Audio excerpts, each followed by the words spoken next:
Angeke liyeke igumgedlela ukukhetha inkosi enkulu ubhombela isitimela samabhonto. Undaba zasuka kwaCeza, zaphikelela eNcuthu nasentabamhlophe zaze zayofika entabaza zaze zayophelela eKuphakameni. Amen.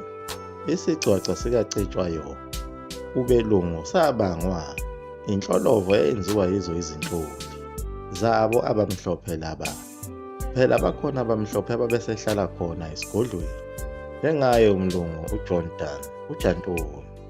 Ababelungu babezenza izingcilebane zakwaZulu, kanti babesemaqhingeni abo okuhlakanipha. Babejule kakhulu abelungu phela babethathe nomlando owenzeka khona eBhayibhelini ngalesa sikhathi kuzozalwa inkosi uJesu. Lena mina ngithi uYeshua HaMashiach ben Yesufu. Kwenzeka isimanga ngaleso sikhathi izozalwa le nkosi ngoba kwaqhamuka inkanyezi. Lena kuthiwa yayilandelwa izazi, kwakuwuphawu lokuthi kunomuntu omkhulu ozozalwa oyisiqhwaga, owayezokwenza umbuso wamaRoma ube senkingeni enkulu. Labelungu babezazi zonke-ke lezi mpawu. Manje njengoba bekhona lapha esigodleni kwaZulu, bacinga lona lolu phawu ngoba babazi kahle ukuthi uShaka wayenalolu phawu lasezulwini, futhi babazi kahle ukuthi angase aphinde avuke omunye umuntu ofana noShaka. Kuyomele basheshe bemthole bemsoconge esamncane, njengoba sichazile ngokudlule ukuthi abelungu laba babefike nalenkolo yenkohliso babulala abaprofethi abaningi emampondweni ababebone kubo lezi zimpawu zasezulwini. Abelungu abakhipha umyalelo ukuba kubulawe laba profethi ibona laba bafike nale nkolo le esisayilandela namhlanje. Abanye balabo profethi ababulawa ibona o-Enoch Mgijimi. Abanye abaningi abatholakali ngenxa yokuthi abazange bebhalwe emlandweni. Lolu phawu ababelifuna abelungu baye bafike balithola kuye futhi umntwana uCetshwayo.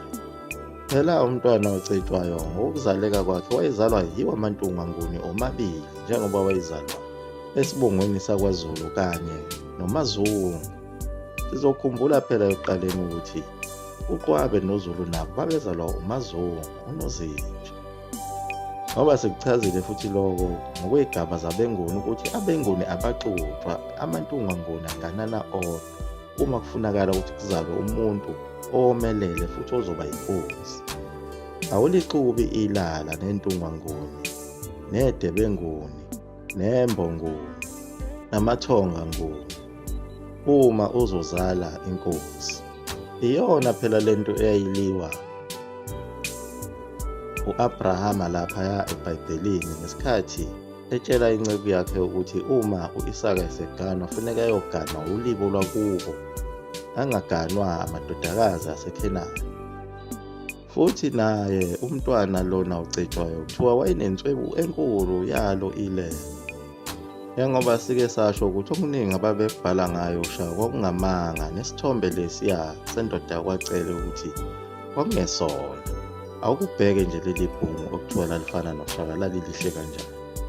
Lase lithatha nebala lasekhaya komame kwaZungu. Babubona-ke abelungu lobu buqhaga obuCetshwayo ukuthi hayi, akafanga uShaka, uvukile. Babe sebecindezela umpande ukuthi uCetshwayo lona kumele angangeni ebukhosini ngoba bebona ukuthi wayezobathwalisa kanzima. Isilo umpande sangena enkingeni ngoba kwase kumele siguqule lokho esasesikwenzile. Kodwa kwabuye kwabalula lokho kuso isilo umpande ngoba sasivele sinendodana yayo esasiyigodlile ekhwapheni esasiyithanda ukuthiwa uMbuyazo. uMbuyazo lona yena wayezalwa uMandwandwe. AbakwaNdwandwe nabo oncuma lo kusayibo abantu abangamambonguni badabuka khona laphaya eSwazini. Njengoba nangaso isikhathi sempi naye uZwide, abakwaNdwandwe babuyela khona eSwazini emva kokuba behlulile.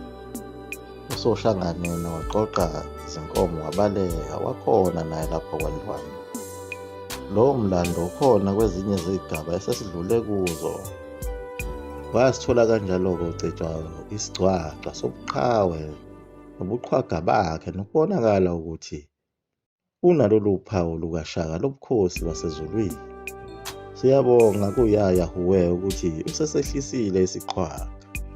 Ilapho-ke uCetshwayo aqala khona ukukhishwa inyumbazana nangemikhosi emikhulu eyenziwayo uma kukhona abantwana, noma kungenwa esibayeni emikhosini emikhulu yena owayeke seduzane kwenkosi umpande, noma sekwenziwa nemikhosi yoselwa uyena owayeseduze kwenkosi ehlela zonke izinto. Noma inkosi isincinda udengezini lwayo kwakuye kuncinda inkosi mese kuphinde kuzoncinda yena, njengoba noShaka wayekade enzile kuye umpande. Siyakhumbula ukuthi uShaka wayethi mayekade edla ngisho ukudla akushiyele umpande.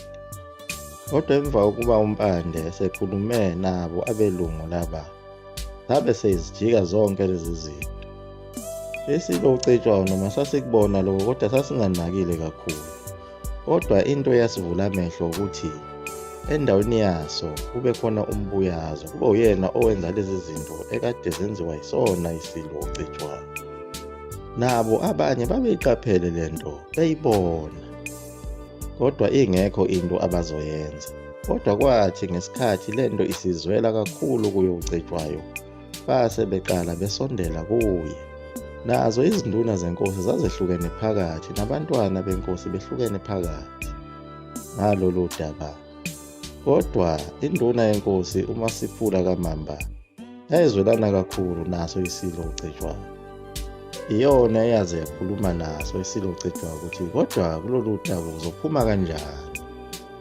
Ubukhosi lobo bungase bukulahlekele uma izinto ziqhubeka kanje na. Kanti nayo inyanga uManembe wakwaGcwensa wayenakho ukuzwelana naso isilo uCetshwayo.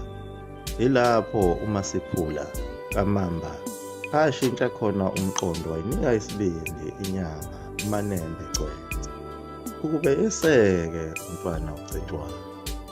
Kwase kuphoqeleka ukuthi inyanga uManembe wakwaGcwensa konke lokho ezokwenza ikwenze kube umshosha phansi, ngoba phela bisiqalile uhlelo nenkosi umpande lokweseka umbuyazo. uManembe wakwaGcwensa wabeke seseka isilo uCetshwayo, kodwa ukuze alungise umonakalo sekufanele enze amanye amacebo ngemithi yakhe. Wabe setshela uMasiphula kaMamba ukuthi kuzodingakala ukuthi kutholakale isihlangu sakhe umbuyazweni ukuze azokwenza imikhuba yakhe ukuba acindezeleke umbuyazo. uMasiphula kaMamba lo msebenzi wawenza wabalula kakhulu, ngoba wabe sethupha umfinyeli wakwaXulu ukuba akube nguye ozonyenyoba ahambe yontshontsha isihlangu sikambuyazi. Nebala umfinyeli wakwaXulu waphumelela. Maye sesitholile lesi sihlangu, uManembe-ke wabe sesibhila-ke ngezinto zakhe. Wabe eseyalela inkosi uCetshwayo ukuthi uma sekusempini amabutho uma esehlangene uSuthu neziGqoza, yena akaboguqa phezu kwaso lesi sihlangu. Lokho kuyokwenza ukuthi iziGqoza ezingamabutho kaMbuyazwe ziphelelwe ngamandla. Phela konke lokhu ababekwenza babenzela ukuthi uma esebusa uCetshwayo ube nenhlalonhle wena okaDumeseka uma esewinile. Kodwa lo kaDumeseka uma engawinanga woku wena usenkingeni. Lokho namanje kusenzeka lapho uthola abantu beseka umuntu abazocabanga ukuthi uzoba inkosi. Uma engasayona inkosi egcineni, abaphatheki kahle bayebelwe kakhulu befune leyo nkosi esihlezi esihlalweni kuba yehle kuhlale le nkosi kuyiyona ekade beyilekelela, beyipha nezipho zokugwaza ukuze bezophila kahle uma sekuphethe yona. Nakuhulumeni ngokunjalo kuyenzeka lokho kuba nigwazele umuntu ngezipho nitshela ukuthi uyena ozoba umongameli wezwe. Uma kungasenzekanga lokho, animumukeli lo mongameli lona osuke esehlezi esihlalweni, ngoba nigwazele umuntu obekungeyena. Imali yenu yalahleka. Nakhona-ke ebukhosini kuhamba kanjalo, uye ulekelele lowo okholelwayo uye ukuthi uzonqoba. Iyaguqa lapho igedlela umzukulu wamafutha omkhovu uDuyi Ndlovu nesoka phakade. Amen.